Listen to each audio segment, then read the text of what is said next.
advantage. speed. Yeah, exactly. Right.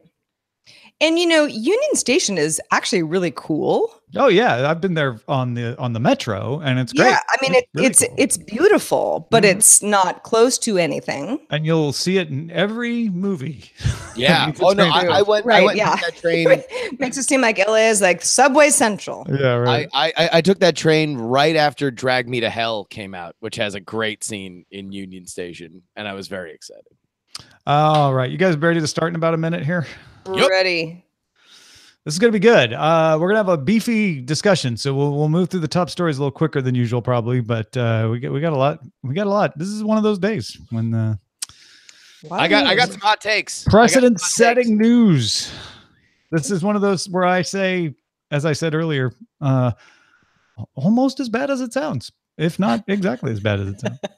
I think possibly worse than it sounds. Maybe possibly confirmations of possibly confirmation of some 10, very alarmist thought before. 9, 8, 7, 6, 5. I sound like I'm speeding up, but here we go. Thanks to everyone who supports Daily Tech News Show directly. To find out more, head to dailytechnewsshow.com/support. This is the Daily Tech News for Thursday, October 4th, 2018 in Los Angeles. I'm Tom Merritt. And from Studio Feline, I'm Sarah Lane. From Mansfield, Ohio, I'm Justin Robert Young. Whoa, changing it up on us. Yep. Looking good in Mansfield. Yeah. Oh, City of Lights. Roger. Hello, my name is Roger, and I'm on the show. Thank you. From somewhere in LA County. I thought lives in a City of Lights as well. Super smooth. Yeah. So Justin, are you on the campaign trail? You're meeting the people of Ohio? What's going on? Listen, Tom, to say that I'm not fully committed to the DTNS community would be a lie. I'm just on a fact-finding mission to see what the great people of Ohio have to say. All right. Well, we've got a big topic today. We are going to talk about that hardware hack that Bloomberg reported as coming from China. But let's start with a few tech things you should know. The 6.4-inch LG V40 ThinQ smartphone is available for pre-order now for $900 to start. Goes up from there and has 5 cameras. Also runs Android 8.1 Oreo instead of the new Android 9 Pie. Some people are a little lackluster about that. LG's new Watch W7 has mechanical hands so that the watch works even if the battery dies. That's a difference between about 2 days of battery life and 100 days of battery life. The W7 goes on sale on October 14th for $449. HMD Global officially announcst the Nokia 7.1 will head to Europe and the United States. Its 5.84 inch LCD screen supports HDR10 and HDR upscaling. It will get Android 9 Pie by November and is an Android Enterprise recommended phone. It's up for pre-order Friday, shipping October 28th. Pricing starts at $349. That is 319 euros. And Blizzard co-founder Mike Morhaime has stepped down as president of Blizzard 27 years after he founded the company. World of Warcraft executive producer J. Allen Brack, who's been there a decade or so, is the new president. And Morhaime says he'll stick around as a strategic advisor.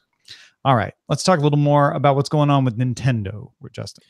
Nintendo's working on a new Switch console to be released in 2019. Sources tell the Wall Street Journal. The new console will have an updated screen, but other details are thin at this time. No word on the price for the updated Switch, which reportedly could arrive as early as next summer.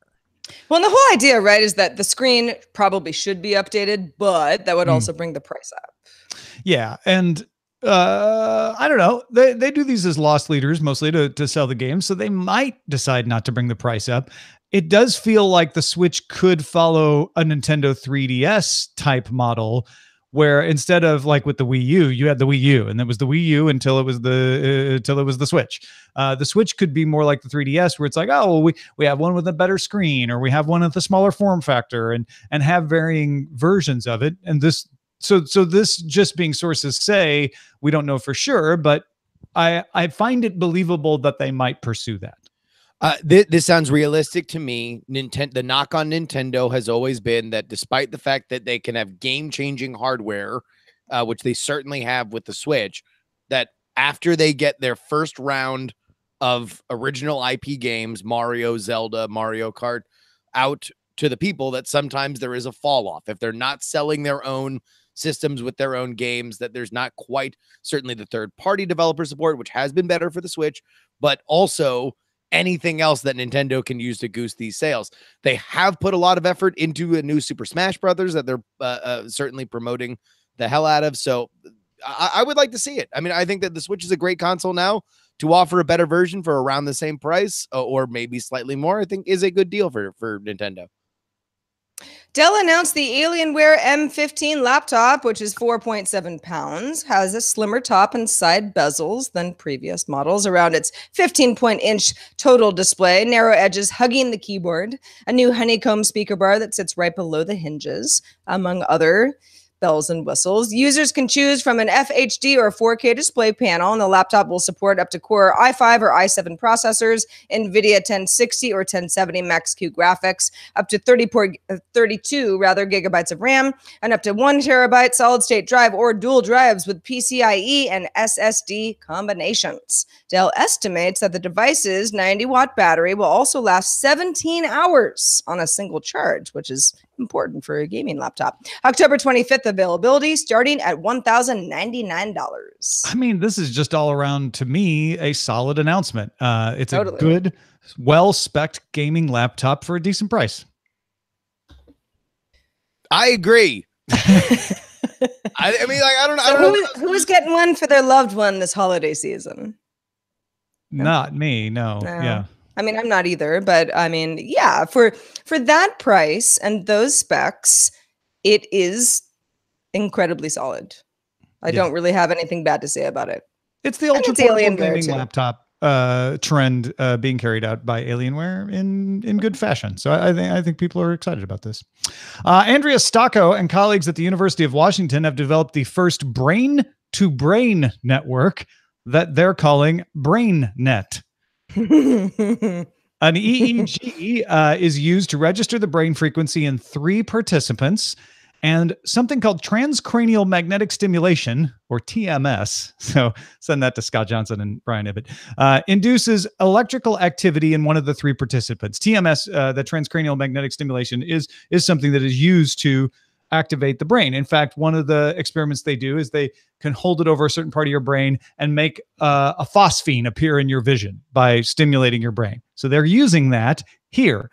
The 2 senders of the 3 watch a Tetris-like game and send a signal to the third person to tell that person to rotate the block or not to get it to fit down in the bottom. Now, the way they do this is to move a cursor to the right-hand side of the screen with their mind.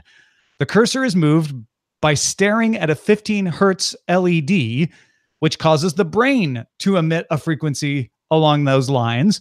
There's also a 17 hertz LED that they can sort of cleanse the brain palette with by looking at that to stop the cursor from moving. The receiver can only see the top half of the Tetris screen. So he sees the block, but not where it should go. He doesn't know whether to rotate it or not. The signals from the receivers are induced by TMS, which causes a phosphine to appear in the recipient's vision, which tells them to rotate if they see it or not to rotate if they don't see it. So for anybody who's like, BrainNet, okay, let me wrap my head around this. No pun intended, I know. So this is not something that's going to, at me as the third party, I will do something without my knowledge of doing it. Like, it's not taking over my brain. It is merely suggesting this is what you should do, third party brain. Well, and it also sounds like you are getting a signal for which you are making a conscious decision. Right. About. Like, and I think that's important to you are seeing a thing and then understanding what that means by way of the instruction, saying, okay, I am now going to take the effort to make this move. Yeah, this is very much a proof of concept. It's not like you couldn't do everything they're doing here some other way. You know, you could just have a light turn on and be like, oh, when the light's on, I rotate the thing, right? The idea is not that they're doing something you couldn't do any other way yet, but that they're doing it only using brainwaves. In other words, I have to change my brain frequency by looking at the right LED, and then my brain frequency signals the TMS to induce a frequency in the recipient's brain to turn the phosphene on. You could totally do it easier, right? But that's not the point. The point is to make it work this way, because then you can start building on that. Well, and that's my next question, right? So it's like, okay, a game of Tetris, whatever. I'm like, I don't need you to tell me how to rotate my shapes. I know how to play Tetris. But how does this apply to something that would actually be valuable, especially people with brain injuries, or a way that one of us might be able to talk to the other person that is actually helpful for humanity? And that's how science works. It doesn't do that yet. But this is the first step for getting. Like, let's think about it. Like, well, that's what I'm saying. This is the first step to getting to that point where they can figure out, oh, well, if we can do this, then maybe we can actually make not just one phosphene, but multiple. Maybe we could put a word in there. Yes. We don't know. That's the point. And we don't have to know. All we know is if you can make this work, you can start to make more complicated things work. And then you get to the point where you're like, and now we figured out how to communicate with someone who can't communicate in any other way, and vice versa, which would be amazing. Yahoo has launched Yahoo Together, the messaging app for friends and family, previously codenamed Squirrel. Together can organize group chats by topic and send reminders about upcoming events. The app is live today worldwide on Android and iOS. Finally, guys, a group chat app. Right. That uses yahoo.com emails. And hashtag channels. IRC/Slack. I don't know. I mean, I don't want to make fun of this. I know a lot of people still are in the Yahoo universe, but okay. Maybe there is a place for a personal Slack, right? This is not meant to be used in business or gaming. This is just for you, your friends and family to chat, but brings in some of that chat room oriented topicality. That I do think, I agree with you, Tom. I think that there's a lot of snickering that can be done, wherein, Slack is like, oh, well, it's just IRC, but, in a different fancy package. Yes, but it was designed for small businesses, and it was designed for tech-focused businesses, and it has done tremendously well. Oh, Discord's basically just Slack. Yes, but it was designed for gaming. Culture matters. Community matters. Discord has a place for that. I do think that there is a place for something like this going forward.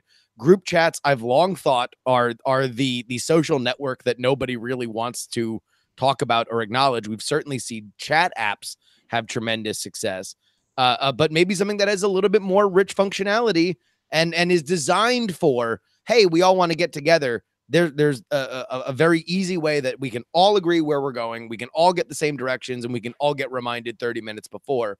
That seems like a step in the right direction. Whether this is the product remains to be seen. I mean, the problem is getting people to use it, right? If WhatsApp added this, or WeChat or Line, that's my knee-jerk reaction is like, group chatting is we got that. Yeah. We don't need Yahoo Together. If a bunch of folks who happen to have, and I assume that they would really prefer that you have some sort of a yahoo.com domain that you can set up, or a Flickr account or whatever. If enough folks want to chat with each other and none of the other solutions are advantageous, great. Okay. There's that Yahoo brand name that I think a lot of folks would be like, okay, this actually makes more sense than, one of those fancy WhatsApp type things. Because believe it or not, I know none of us really feel that way, but I have aunts and uncles who are like, no, that's too techie for me. I don't know. It's a foreign company. I can't imagine that Yahoo Together is going to be the thing that makes them make the leap, if they haven't made it to WhatsApp already. Or Facebook Messenger. I mean, I don't know. I don't either. All right, moving on to some Amazon news. Some Amazon employees have complained that despite the hourly wages being raised, they're losing stock awards and also bonuses. Amazon stock trades at near $20,000 a share, and employees got 2 shares upon being hired and 1 optional year. Okay, sounds good, right? In addition to raising its lowest hourly wage to $15 per hour, Amazon is replacing stock awards with a direct stock purchase plan. Here's where it gets confusing. Amazon is also ending its variable compensation pay program that added monthly bonuses based on performance. The company told CNBC, quote, "We can confirm that all hourly operations and customer service employees will see an increase in their total compensation as a result of this announcement." Let me just also correct. The Amazon stock is at 2,000 a share, not 20,000 a share. Oh, I'm sorry. Did I say 20,000? Yeah. So source, I'm related to somebody by marriage who grand, partly not paid 20 in grand. Amazon stock. Yeah, 20,000 would be real great, but no, Yeah. 2,000. And this is just a follow-up because I slammed Amazon for taking something they probably needed to do anyway because of a labor shortage and spinning it as good-hearted. It also, hadn't occurred to me that it could also be an accounting move because a bonus plan and stock options are more complex to account for. They're less reliable than knowing you're paying someone $15 an hour, $16 an hour, $18 an hour. So that's another good reason for Amazon to switch. It just makes things a little simpler to expect what the costs are going to be if you don't have these variable bonuses and stock prices that vary as well. I do believe Amazon that overall everybody will see an increase in their total compensation, but that doesn't help somebody who's kind of in their mindset. They're like, well, I know I can get $1,000 Christmas bonus every year. Now realizing, well, that $1,000 is now spread out over the year. So I'm going to get shafted in December, basically. In part, this is a no-win situation for Amazon because you have a lot of employees that do a lot of different things, that think a lot of different ways that you have to create a more uniform policy for. I can say, by way of my wife, who does work for an Amazon acquisition in Twitch, that the stock options are a part of company culture. They do that is part of their compensation to their employees. That being said, not only do add on top of everything that you said, Tom, this is a political issue. There was political fire being levied toward Amazon, specifically by Bernie Sanders, who then took a victory lap after this $15 announcement was made. This is a simpler way that Amazon can say, look, we are leading the way for the wage floor in America as one of a big company that will continue to face political scrutiny. Folks, if you want to get all the tech headlines each day in about 5 minutes, be sure to subscribe to dailytechheadlines.com. Now, the general news out there, speaking of political stories, is alive with reports of the Russian GRU agents attempting to hack into the Organization for the Prohibition of Chemical Weapons, the OPCW, in the Netherlands, as they were about to report findings related to the nerve agent poisoning in the UK. Dutch agents discovered the plot, seized a 4G smartphone, a transformer, a battery bag, a Wi-Fi pineapple, a white rectangular Wi-Fi antenna covered with a dark coat, and took the people's trash, which they had taken from their hotel, and $40,000 in euros, 20,000 each dollars in euros. That hack is nothing compared to the story from Bloomberg about a Chinese hardware hack. This is the difference between my high school band Roadkill and the Beatles as far as hacks go. Sources telling Bloomberg this story is important because of the denials. Bloomberg says they have 6 current and former senior national security officials who, in conversations that began during the Obama administration and continued under the Trump administration, detailed the discovery of the chips and the government's investigation. They have a total of 18 sources from various companies, including Apple and Amazon. Let's go through the timeline. We're going to talk a little bit about the denials, how difficult this kind of operation is, and then we'll discuss it in general. So in the first half of 2014, intelligence officials in the United States determined that China was targeting adding chips to the Supermicro boards. They knew this was a plan, but they could not nail it down. And you don't just shut down a major company like Supermicro. If you don't know, Supermicro is one of the top motherboard makers in the world. Their motherboards are in multiple industrial applications all over the place. Now, the first finding that helped the intelligence agencies along was Apple. Apple found the chips in May 2015 after detecting a little bit of oddness with their firmware and networking activity in their data centers. They reported it to the FBI, but they did not provide access to the data centers or to the tampered hardware. It wasn't until Amazon was evaluating acquiring a company called Elemental Technologies later that year that they were able to get direct evidence. Elemental Technologies compresses video files and reformats them for various platforms.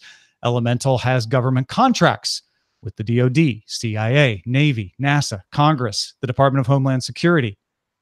And Elemental makes servers for their video compression technology that were assembled by San Jose-based Supermicro. So Amazon hired a third-party security tester to just doing due diligence, make sure that Elemental Technologies is secure, and found a rice grain-sized microchip on the Sun Micro boards that was not part of the original design. It resembled a signal conditioning coupler, just a little thing on there that conditions the signal, but was wired into the baseboard management controller. And that gives you some admin access, some root access. And what they found after investigation was the chips enabled a backdoor into whatever network they were a part of, allowing contact with remote servers and allowing code from those servers to be accepted. So in other words, if this is in the DoD, if this is in the CIA, if this is in Amazon, this chip allowed a third-party server to inject code into a server on that network, which then could allow the propagation across the network that it was trusted as a part of. Now, the chips were determined to have been added in factories run by subcontractors. Supermicro is based in San Jose, but they have factories in Taiwan and one factory in Shanghai. Those weren't the problematic factories. When those factories are running at capacity, they will subcontract out to other factories, sometimes in China. Those subcontractors were found to be the ones that were adding this little tiny chip. Plant managers apparently were approached by people claiming to represent Supermicro, or in some other cases, the Chinese government. And in either case, bribes might have been offered or inspections threatened, and the plant managers were convinced one way or another to make design changes to include this little microprocessor. Now, they found similar devices not only in Amazon and Apple, but also 30 other companies, banks, government contractors. They don't believe any consumer data was stolen. In fact, they're not even sure that any of these were used before they discovered them. But this is huge. However, Amazon says, quote, "It's untrue that AWS knew about a supply chain compromise, an issue with malicious chips, or hardware modifications when acquiring Elemental, period." Flat denial. Apple says, unusually verbose for Apple, "On this, we can be very clear. Apple has never found malicious chips, hardware manipulations, or vulnerabilities purposely planted in any server." Supermicro says, "We remain unaware of any such investigation." And the Chinese government, of course, says supply chain safety in cyberspace is an issue of common concern, and China is also a victim. So we have two big issues here. One is a lot of very vetted sources, though anonymous, from a respectable enterprise in Bloomberg Businessweek saying this happened, and not even non-denial, flat denials from Amazon and Apple saying, no, nothing like this ever happened. This is not an easy thing to believe did happen. So even if it did happen for sure, don't expect it to be common. Product design understanding has to be sophisticated to be able to figure out how to make this work in the first place. Getting it into the factory system is not easy in a way that it won't just screw up the design. And then making sure those devices get to the right place. If you're targeting a few 30 companies and you don't want to be discovered by just blanketing everyone with them, is another logistical nightmare. So, Justin. Yeah. Who do we believe? And if it did happen, wow, what do you do? I believe the story, and I am going to take the denials with a little bit of a grain of salt, because oftentimes, specifically when you are talking about the charges that are, or the issues that are levied here in this story, when you're talking about defense contracting, you're talking about government contracting, there are legal requirements that businesses have to follow about disclosing how they work with certain government agencies. They're not allowed to be upfront about some of that stuff. And anybody who followed the Project Prism story will see some of these flat denials as similar as what we got initially out of that. This is massive. In fact, it might be the most consequential tech story that I've seen since the Project Prism revelations a few years ago, specifically for this reason. This is not a new allegation. This is something that we have heard for years about Huawei and ZTE. We have heard about the idea of the China taking advantage of the fact that they have such an opportunity to place something in the supply chain that the government has taken precautions against certain companies that they have their eye on. The idea that they could co-opt a company like Supermicro is, to me, something that is a quantum leap forward on how sophisticated the People's Liberation Army is in this specific area. And number two, a upcoming moral, if not business question for a lot of companies that do a lot of work in China. Should you take this opportunity to source as much of your product as you possibly can, but also have it not only proven, but also known publicly? We're talking about Amazon and Apple, two of the most profitable companies of all time, being had by a system like this. Like, this is a supply chain issue at this point. These are difficult hacks to track. The best chance is to look at your network activity and try to find them. That's how Apple found it. Huawei and ZTE, however, are under the microscope. Their hardware gets looked at very carefully. My guess is a lot of the rhetoric about Huawei and ZTE was because the government knew about this and was trying to say, we don't want anyone else doing this. So we're going to push back against the idea that you would even try. And I'm with you, Tom, in that this is that the rhetoric about Huawei and ZTE possibly bordering on hyperbole, but this does that no favors. The idea that now we're seeing, oh no, it's more pervasive. It's not just these companies that we believe have direct ties to the Chinese government. Now it's taking advantage of subcontractors. Look, it just makes you wonder, because also here's the other thing about this.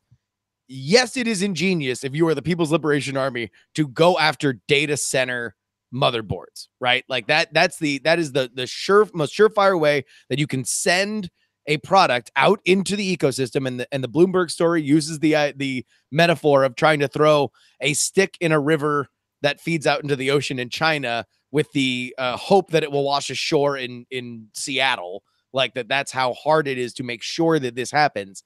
However, it seems like it did, which also might insinuate that there are other hands guiding this between that subcontractor in China and these server farms with Amazon and Apple. And I do think it's fair to question why these flat denials. These are not the denials of a company that's being gagged, right? This is a company that's not being coy and saying, we have no comment on this. They are saying, no, this didn't happen. So why is that? Are these companies cooperating with it? Or is there a misunderstanding here? Is there some kind of propaganda war? I don't see an easy call on that, but Bloomberg Businessweek has done its due diligence here from the looks of it, and they have a trustworthy track record. So it's not something where you can easily disbelieve their reporting either. That said, a lot of companies are going to decide maybe it isn't worth the savings of going to China. And if you're India, you want to become as attractive as a place for manufacturing silicon as possible right now. Without a doubt. And the sourcing on this comes from both the law enforcement side and the Apple and Amazon side. No, so it is very well sourced. All unnamed, but still that they're from both sides of this, to the point where, I mean, the charges that are, and I keep saying charges as if it's a legal thing. It's not. But the claims made in this story are very specific and very pointed. There are times, dates, and places to a lot of this. It would shock me if a story this wide ranging was out and out false. Again, India, step up. Well, unsurprisingly, this was a big story in our DTNS subreddit today.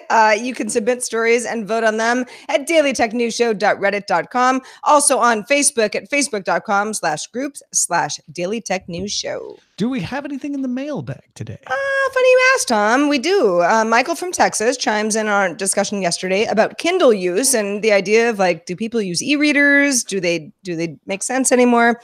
Michael says, I used to use my Kindle until my boss wanted me to read something for work I knew it was going to take me forever to read. So I bought the book on Audible. Haven't touched my Kindle in months, but I've listened to a lot of audiobooks in the past year during my commute and road trips. Like Scott said, though, Scott Johnson on our show yesterday, Michael says, I found the Kindle much easier on my eyes than a standard tablet or a phone or the like, and it was much less distraction prone. So the answer from Michael is both. Yes, I preferred the Kindle, but now I actually prefer audiobooks. But when I had to read a long book, I actually listen to it. And if you're stuck in a car or commuting or otherwise audio makes more sense. I agree with him. I don't listen to as many audiobooks as you do, Tom, but there is they have their time where it actually makes way more sense for me to do that because I'm just not going to be able to sit down and read a book otherwise. Yep. No, that's it. I doubled my reading by doing audiobooks. Justin Robert Young, I know you probably do reading and audio reading. I don't know. But when you're not doing either of those things, tell folks where they can keep up with your work. Oh, I'm writing, Sarah. I'm writing. How about that? So go ahead and check it out at thefreepoliticalnewsletter.com. 5 stories, 5 days a week, mostly gifts, sometimes hot takes. And by the way, a lot of news this week. In fact, get all the roundup of not only the Kavanaugh's supplemental FBI report coming in, but also all the reactions from the senators and where we are headed this week with a likely confirmation vote. Go ahead on over, freepoliticalnewsletter.com. Right now, you could be hanging out with Mojam, with NetGuy, with Theater Monkey and Thrumwald and Zoe Brings Bacon and Ellie in our Discord, listening to the show as it's being recorded. And that's they're right. The best people. Chatting with the best people. All you have to do is support us at patreon.com/DTNS and link up your Discord account. That's patreon.com/DTNS. We're also so happy for all the feedback that you give us every day. Keep it coming. Feedback at dailytechnewsshow.com. We're also live Monday through Friday at 4:30 p.m. Eastern, 2030 UTC. Find out more at dailytechnewsshow.com/live. Back tomorrow with Patrick Norton and Len Peralta here to illustrate. Talk to you then.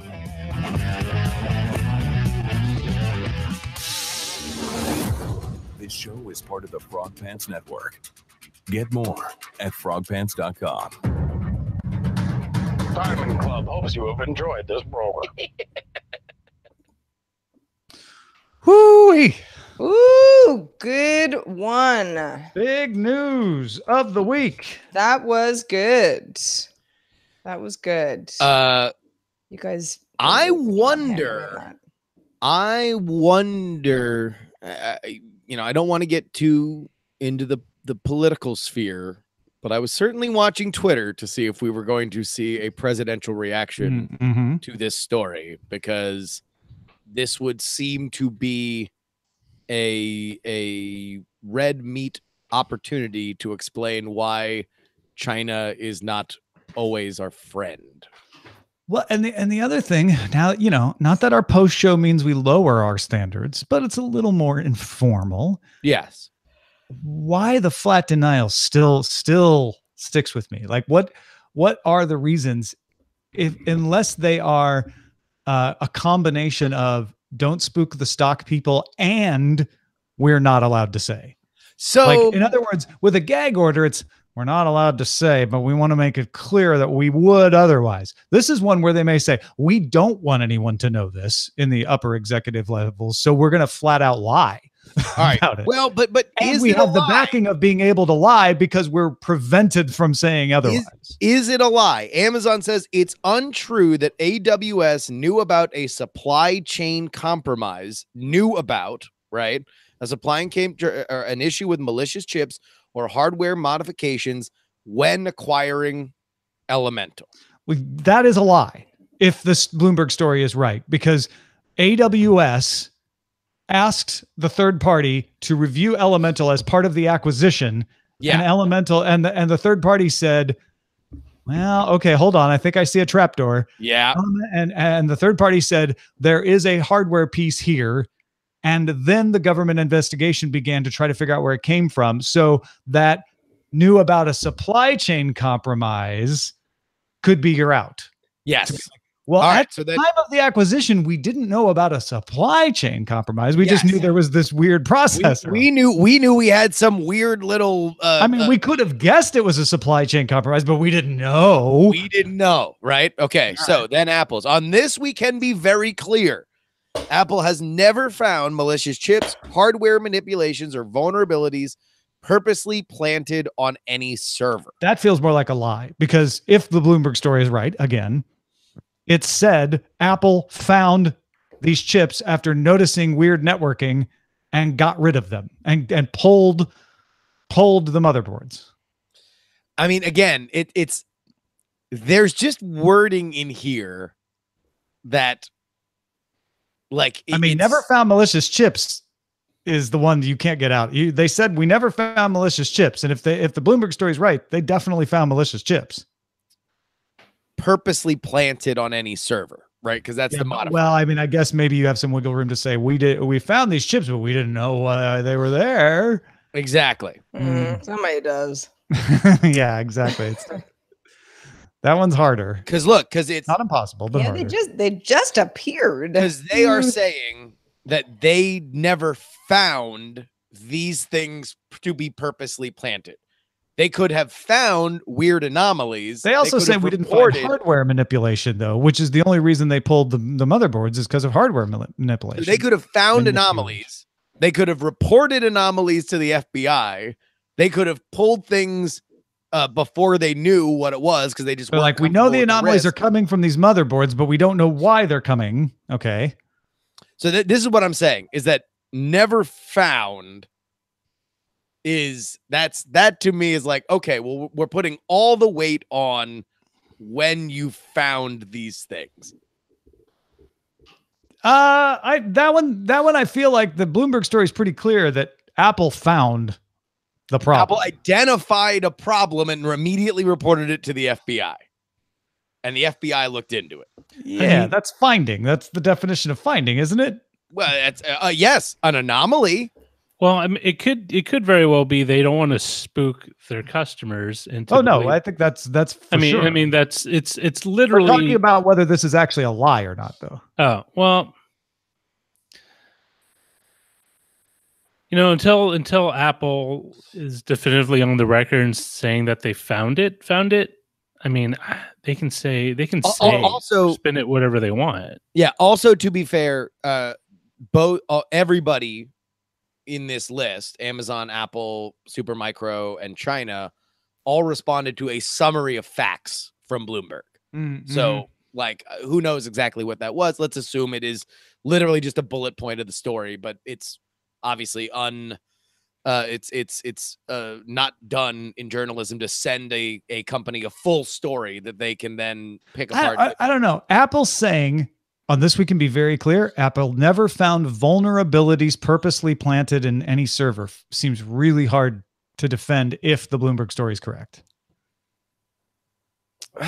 I mean, again, this is where you pay lawyers. You pay lawyers to word things so right. not legally untrue. To say that what the thing that sticks out to me is Apple has never found. But that seems the clearest one. Like the Bloomberg story says they found the problem. Anomalies. And then they removed the motherboards. I'm sure they remove motherboards all the time. No. Different reasons. The Bloomberg story is very clear that Apple detected firmware issues and network anomalies, traced them to these motherboards, and removed 7,000 motherboards to solve that problem. I don't think there's wiggle room there. No. I agree. The question is whether or not they found anomalies or whether or not they found malicious chips, hardware manipulations, and vulnerabilities. Yeah, I see where you're going with this, which is they're like, we found this anomaly. We knew the source was this motherboard. So we removed the motherboards. The anomaly went away. We never actually detected a vulnerability. Well, we reported it to the FBI, and any communication we have with the FBI, unfortunately, is privileged information that we cannot disclose, nor do we have any interest in talking about. The Fixer says maybe it's true that Apple never found a problem, but a third-party company found the problem. No, that's not what the Bloomberg story says. Again, No. we're Apple comparing the Bloomberg story to what Apple's statement here, and the Bloomberg story very clearly says Apple found the problem. Amazon had a third party find the problem for them, but not Apple. So there's no out there for Apple. I mean, it could very well. It's hard. I'm sure there is a crisscross of interests that are, literally. Oh, yeah. Like, there's no shortage of reasons why they would lie. Yeah. that's not up for debate. Yeah, I get why. It's the consequences of saying a lie, because that could be investor fraud. And whether just having a gag order behind you is enough, or like Justin's trying to say, well, maybe it's not actually a lie. Maybe they're able to fudge the truth enough here. Maybe they are just playing semantics. Well, no, I think that's absolutely what Justin is saying. Yeah, that's what this whole conversation is. Yeah. Yeah. So Sun Micro, we remain unaware of any such investigation. So we don't know, whatever this summary of facts you sent about whatever investigation you're reporting that on. one's easy. Yeah. No, I don't know about that. Hey man, super, not Sun. Let's not tar Sun. Even though it's not in peace with this. Supermicro is like, hey man, nobody talked to us. As far as we know, there's no investigation. Yeah, I don't know. I mean, look, this is a massive story. Oh, yeah. And by the way, unsolicited podcast plug, there is a good show called Darknet Diaries, where usually just talks about famous hacks in history, and oftentimes talks to the people that perpetrated them, some big, some small. But there's a great episode called Black Duck Eggs, and it details a group of security researchers that are comprised of a former NSA agent who is the guy who is interviewed, as well as a former KGB agent who used to spy on the Chinese for Russia. So he speaks fluent Chinese, and a few other people, but it's like this great little fun nerd A-team. And they get hired by big companies to go and assess their physical vulnerability. So they will try to get into their facilities and download as much information as possible, and then explain it to the CEO as to how much money they lost. And so it's pen testing. So pen testing, right? Yeah. But physical pen testing. There's the story that they tell is of an unnamed company based in Silicon Valley, where they go to this remote area where they keep a lot of their R&D research, right? They get in and get everything they need in the first 12 hours, right? But they're contracted to be there for a week. And so they just kind of see what else there is to see for the week. And at some point, the KGB agent who used to spy on China calls the boss, and is the guy who's running this pen test. And he's like, you want to know what's weird? There's this Chinese restaurant here that serves black duck eggs. And there are really high-end Chinese restaurants in San Francisco that don't serve this specific kind of black duck eggs, which I guess is a delicacy. And so they find out after sneaking around a little bit and sniffing around that it's a front by the Chinese government, where they hope employees from this company will come, Chinese employees will come on their lunch break, and they can be wined and dined. And then at some point, when their trust has been gained, the Chinese government can have a conversation with them of what they owe to the motherland, and how they can ensure the safety of their friends and family that are still back in Did you enjoy the China. black duck egg? Which, by the way, we get this a lot when we talk about this, and there's a little bit of breathlessness seeping into this story.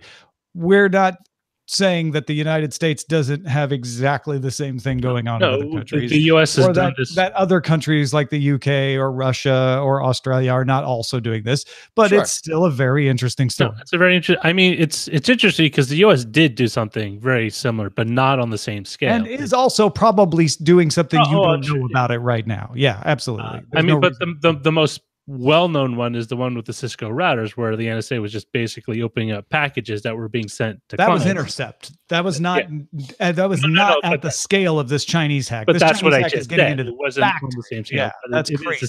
the same mentality where you try to. I'm talking about the black duck egg story that Justin's talking about right here. Oh. Like we do stuff like that too.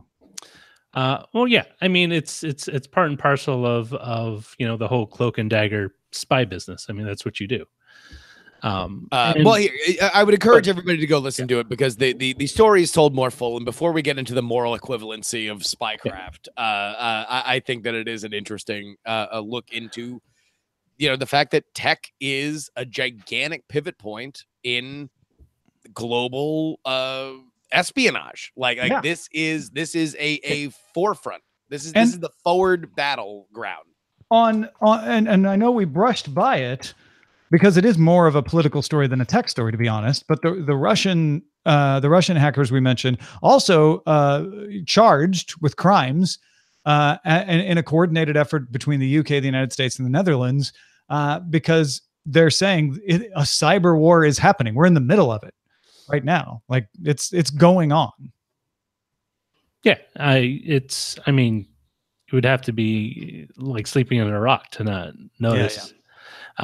Well, it's interesting. I mean, what you guys said earlier about going back to the supply chain, if companies are very serious about we don't want to have even the hint of potential of our equipment being compromised. I mean, you can't turn those things overnight or even within a year. And so I'm wondering, is it a thing where they'll do less orders or they? Well, I think the argument, the non-alarmist argument is, look, there are companies that turn over their manufacturing to China because of the infinite scale possibilities. And then there are companies that take it seriously, right? And there are companies that want to make sure that they have people at literally every plant that they are producing things in China, so they can not only take advantage of the infinite scale, but also provide their own sense of security to all this. So you don't just have a rogue manufacturing outfit that can get rolled over by somebody throwing around bribes or inspections or something like that. The other side of it is, to me, here's the biggest thing. And this is where sometimes when you're reading a story like this, there's the dogs that don't bark are the loudest. And the fact that story made it very clear that it's very, very, very, very hard, if not impossible, to get a motherboard that you have a back door on into these specific companies without it just being literally every motherboard that this massive motherboard sourcer provides to everybody. That there might be other things that Bloomberg thought, that these reporters thought this investigation hinted toward, but they cannot prove. Other that parts there of the were supply other chain. helping hands along the way that gets things. Sure. It doesn't mean that it is for sure, but there's nothing said on that point, right? Yes, and that to me, that was where I'm like, okay, then that everything else here is vetted. There's somebody very high up at Bloomberg that is reading who exactly all these sources are, these unnamed sources are, and they're signing off on them because they believe them to be legitimate. But you don't have enough, even if one or two of them are saying, yeah, there had to be more infiltration to make sure that it gets into these Amazon servers, that it makes sure that it gets into these Apple servers, that it makes sure that it gets into all these defense contractors, server stacks. So I don't know, that to me is more of the all right, on what end of the devil's bargain is it? If it's wow, this level, I don't know. I feel like that's that's a little bit fear mongering. I think No, you're right. they say devil's bargain in there. I'm not making. I'm just saying. I think there's something to that there is other infiltration. I don't know that it matters. Like it's cool from a spy story point of view, but the fact that they got these into the factories and got them to the end is story enough. You know, the rest of it's just details. So I don't know that it changes the seriousness of it much for me.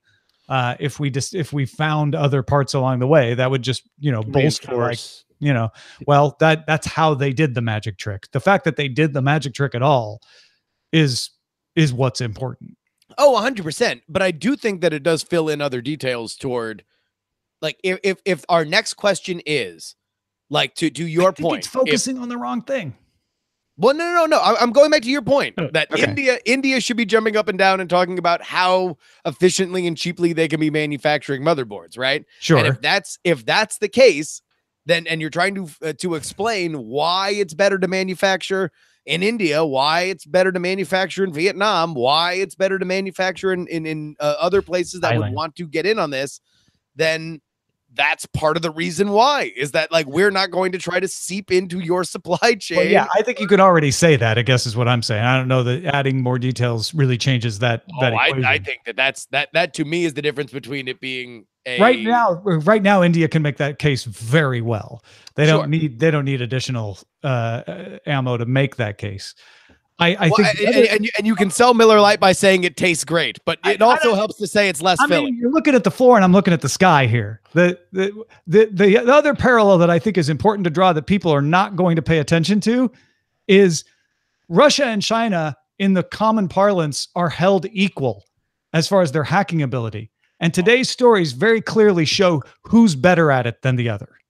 Well, I mean, one has a very distinct advantage, and that is this supply chain element. This fact that the hardware is produced there. Yeah, yeah. I mean, I wouldn't that's say part of the reason why they're better. But having the supply chain close doesn't make it easy. It helps. It's one part, but no, it helps enormously. That's a sophisticated attack, even with the supply chain local. Well. And even beyond that, as much as because you can make that argument about the US, like we're the ones who design.